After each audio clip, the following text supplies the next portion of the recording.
which launch monitor are you using? So here, I've always had either SkyTrack or GC3 because it's a smaller space. Looking at your enclosure, I'm going to start with your screen and your Mm, enclosure because it's quite a unique little setup you've got there. I've not seen yeah, anything like that before. So will you just talk us through, I'm assuming it's a DIY build that? it is a DIY build. Yeah, so yeah, this room is so as I said, it's got the 10 feet, which is more than enough, like 9 feet plus, and you're fine with. Well, I'm fine with any club, and I have 12 feet by 12 feet, and that has to include like the door opening and things like that. So I started off. Um, I've actually got a good story here. The very first sort of version of this in this house, and the reason it had to be so close to the wall to maximize the space. And the problem I had was the mattresses also are used for visitors coming. And what you mustn't do is hit any balls without putting the mattress back after the visitors have come. So my wife's family were over and came in here, didn't realize the mattress was missing, hit a 4 iron, and I now have a pitch mark in my back wall here. So sim golf, you've got to take safety seriously. So anyway, after that, I got myself. I looked at the enclosures you can get on eBay and things, and they're about I don't know £1,500. Where it's probably similar in ways to this, but you've got the sides and things, and you buy it as a Yeah. package and then you hang it. So I looked into one of those, but none of them were. It had to be like a perfect size. So I then thought, you know what, it's just like metal piping. Surely I can buy some of this. And I went on, I think it's metalstore.co.uk, and you can basically specify like any. I sent them a drawing, and I said, look, I want to build this, and a day later, for £100, I had this, enclosure, which I built up together. So now I have the matches are still there just in case. And then I have the archery netting, which takes a lot of the impact of the ball. And then I actually have about 6 months ago upgraded to, I think it's a Party Pro screen it's called.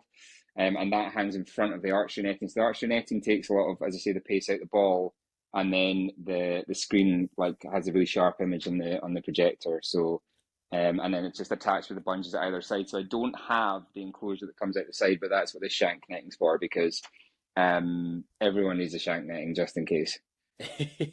Even if you're a scratch golfer. Even if it's a crouch golfer, I have friends that come over as well, and I mean I've hit a shank in my time, but this is quite a small, dangerous space if you're playing with a beginner golfer, which I found out after a few pints. Yeah, a couple of questions then for you there. So, first of all, the metal store, I used them when Uh-huh. I first built my enclosure and I had an outdoor setup during COVID. Uh, And they're really good, aren't they? Because you can, Brilliant. like you said, you sent them a drawing. I literally just measured what dimensions I needed and then Uh-huh. sent it out, well, put it in online. And yeah, it came ready cut. All the pieces were there. All I needed to do was assemble it, and it was about 100 quid as well. It was Yeah, so amazing. good, so cheap. Really good. So yeah, you started off with an archery net, and Yeah. now you've gone and got this Parter Pro screen. Where did you buy Yeah. the Parter Pro screen from? Oh, I think it's called is it Golf Tech Systems or something? I need to double check that, but yeah, it's one of the hardest things because again, all the guys you've had on your channel, I've spoken about. You hear about the Carl's premium screen, and you hear about all these different options which we don't have as options in the UK. So I just, I searched all the options, and you know, it's a lot of money for a piece of fabric, but when it comes, you can see why it's actually really, really high quality. So my screen actually, I'm only hitting from 5 feet away, and I thought I'd wear the screen out more quickly than I have. It's actually still good, but because I've got a wee bit extra material, either side, I will eventually just kind of move it along a foot and then, get the use out of it that way. But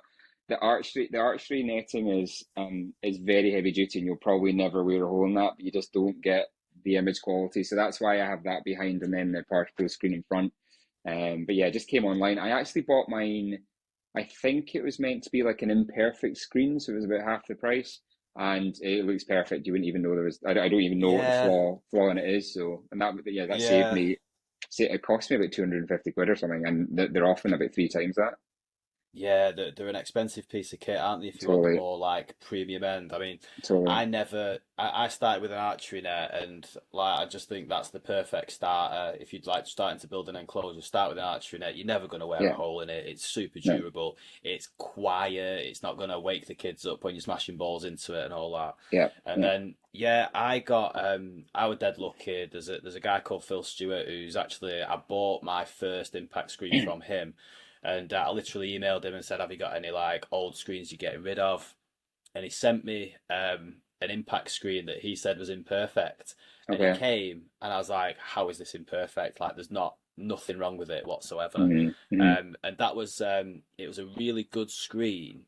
It was dead thin material, but it projected an amazing image on it.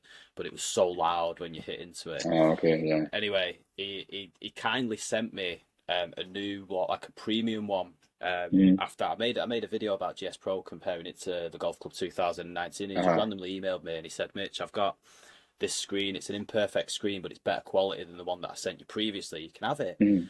So I was like, "All right, amazing. That's really kind." And it came and it's like super thick. It's like cushion and Mm. padded. It Mm. has this amazing image that you can project onto it, and it doesn't make as much of a sound when you're smashing balls into it. So I think that's what you're paying for when it comes to impact Yeah, screens, isn't it? You're paying for the image quality, and that I think totally. you're also paying for the sound as well that it makes, how much noise it makes. It's one of those things where when you first, as you say, set up your sim and you've got a budget, like spending hundreds of pounds on a piece of material you think is not good value, but when you're trying to finish your sim off, I think it's an absolute must because, as you say, it just is better in every way. You said you got your ceiling in your room is like nine, Mm. 10 feet high. Yeah. What like how long is your room? How wide is your room? Have you got plenty of space to swing driver and all that? So yeah, so it's 12 feet long, which I wouldn't want it much tighter than that. So I hit from 5 feet from the screen, which is totally fine. I've never hit the screen or anything, and it's fine behind. So it's 12 feet by 12 feet. 12 feet wide is actually slightly more than we need. I have kind of like a storage unit here, and it's totally fine for me. It's totally fine for me and a friend. It's okay for me and two friends. And I once had a four ball in here and it was madness. So my room is perfect for myself, but I can't have three pals over. But one thing I did notice, you've mentioned it there, like you're only 5 feet from your screen. Mhm. I've seen you smashing driver into your screen, and your screen just kills the ball. It doesn't have any sort of bounce back No. really. And from like how close you are hitting it to the screen, I was expecting a bit more of like a ricochet. So you've said you've obviously got your screen, you've got your archery net. Have you still got the mattresses behind there? Is that Yeah, what's dampening so it? like I'm never taking them out again because I don't want another pitch mark. But yeah, I think I actually also have, and this is just, I guess trying to, as you say, reduce the sound, reduce the bounce back. So it goes mattress, and then it's like a sort of like a thin duvet over the mattress, and then it starts your netting, and then it's the screen. And as you Right. say, like 160 mile an hour ball speed, and the ball bounces down about a foot or something, which is good because you don't want it rattling about in here, obviously. No, it's amazing, mate. I was just fascinated by it. I was seeing you Mm-hmm. hitting them drivers, and I was like, "Wow, what has he got in Mm-hmm. that screen?" I Because know, it's I killing know. that ball. Yeah, I think people, if they've just got the actual premium screen material, you want to pull it really taut for a crisp image, but that's where you'll tend to get the bigger bounce back and the loud noise.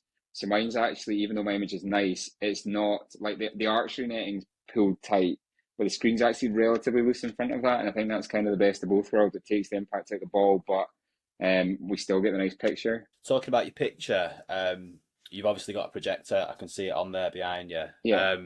What kind of projector have you got? Have you got a 1080 4K? So that is a 4K actually. That was another kind of impulse buy that I didn't know if I'd see the value. And I bought it like where I can. I was trying to source stuff secondhand. That was just off eBay. It's an Epson 4K projector. And again, I'm not a big fan of the projectors. You see them on the floor, just to the Yeah. left of where they're hitting the ball, and they're really short throw, or somewhere up in the ceiling. So um, mine's actually hidden away in a cupboard with just a wee hole through it. So the projector's completely out the way. You're seeing some of the videos when like I go forward to pick up the ball, like it casts a shadow on the actual screen. But yeah, 4K projector, and with the likes of GS Pro, like 1080 is definitely enough. And by the time you're going up to, I know you'll ask this in a second probably, but the time you're going up to 4K, you then have to have an awesome graphics card. So it's getting a balance there. But that was like £800 sort of nearly new on eBay or something. It was quite a big purchase, but it's been good. Yeah, they're expensive projectors, aren't Mm-hmm. they? Mm-hmm. I mean, I've recently upgraded mine, and I'm dead happy with the image. It's Yeah, amazing. I was quite happy with my one beforehand, but then once you see the difference, I guess it's like yeah, it's the Skytrack and upgrading to yeah, GC3. Once you see the difference, you think, "Wow, yeah, why didn't I do this earlier?" And definitely. you can understand it, but again, it's such a hit to people's budgets Mm, if they're going to go and especially get a 4K projector. They're a lot more expensive than the yeah, 1080s, but definitely. I guess it's one of those. I think if you have the end game in your mind that you want a full Mm, simulator room with the experience and the immersivity, if that's a word, um, mm, you might as well bite the bullet and go for something that you know is going to last you a I long agree, time, rather definitely, than having to upgrade in a year's definitely, time when you realise, oh yeah, I can get something better. definitely. Um, so in terms of your graphics card, then, Yeah. are you running 4K? Like, what graphics card have you got? Yeah, so it's an RTX 3070, I think it's called. So yeah, I Nice. upgraded. I had a sort of gaming laptop before that when GS Pro first came out. Like would run anything on the top graphics quality, no problem. And as the courses have got better, and the course, sort of building software's got better, there's so much more stress in the graphics card. So I bought this PC maybe 6 or 7 months ago, and I can still run all the courses in the highest graphics settings, but you can just see it starting to kind of struggle in some of them. But again, like I don't. I've always run it in ultra. I don't know if you stepped back to sort of very good or whatever the next graphics setting is, it probably still look fine. And I suppose if it gets to the point where like even this graphics card can't do it, that's when you've maybe just got to kind of dial back the graphics a little bit rather than spend another. Yeah, it's mad, isn't it? It's like we're always going to have to upgrade because these courses I on GS know, Pro are just becoming I more and know. more demanding, aren't they? Which is amazing. But I mean, Oh like yeah, you say, definitely, for the wallet, it's not always amazing, is it? totally. But yeah, it's a good little tip though, isn't it? Like you're obviously playing on Ultra. I mean, personally, I've never really noticed a massive difference between Yeah, ultra, very high, and high. I'm sure yeah, there is. It's probably one of them. Like once you see it, then yeah, obviously you'd understand it a bit more. But I've yeah, never really noticed it. So for me, like you've just said, rather than upgrading your graphics card, it'd make a bit more sense just to drop yeah, it down to very high or yeah. whatever. What kind of hitting map have you got? Have you got a decent one? Like, Yeah, so again, there's so much choice, and you hear about people, recommending this really expensive one and this one's sore in your wrists and things. I had just like a proper old driving range style mat that I got. I think it actually came secondhand off eBay from a driving range at first, and it was totally fine. But I did a bit more research, and I think it depends what you're wanting to achieve. So I suppose at my level of the game, I'm wanting to practice my ball strike. I suppose everybody does, but I think the driving range mats can be really quite forgiving. So you'll hit a fat shot and it just bounces off a hard mat, and you still on the golf course it would go half the distance, but you still hit a decent shot. So I've got a pal in the industry, and I just said, "Look, what sort of mats would you use?" And so I actually went. I got it from Arm Tech Range. It's called, and it's called their Winter Tee Turf, and it's what they put in. It's what a lot of golf courses will put as their winter tees. Their par 3 yeah. winter tees. And the nice thing about it is quite soft, and like you can strike the ball lovely. But if you catch it heavy at all, you've got it heavy, and the ball goes short. So it's more probably true to life and less forgiving. And it was like £300 or something. So I've had it probably for a year and a half, and like there's no sign of wear. So it's been a really good purchase. Again, it's one of those things. Until you've got it and tried it, you don't actually know if you're going to like it, but you don't have much options. So I just bit the bullet and bought this, and it's been really Yeah, like you say, it's a minefield, isn't it? good. Like again, if you wanna start on a budget, get to your driving range, get a spare one, got an old one or whatever. But Yeah, again, it's one of those things like you being a very good golfer, you obviously want the best feedback from playing yeah, indoors, like in order to keep at that level or improve or whatever you're trying to do. And like the hitting mat is such an important part of that because, like you mm, say, if you're smashing a ball and you're catching it fat, but on a firm driving range, Matt, is still going the distance maybe 5 yards less than what you usually carry Hmm. or whatever. It's no good, that is it? You need something that's actually going to tell you the real feedback that you want. Totally. To watch the full interview with Peter and hear more about his amazing golf simulator setup and some even better advice, watch the video that's on the screen right now.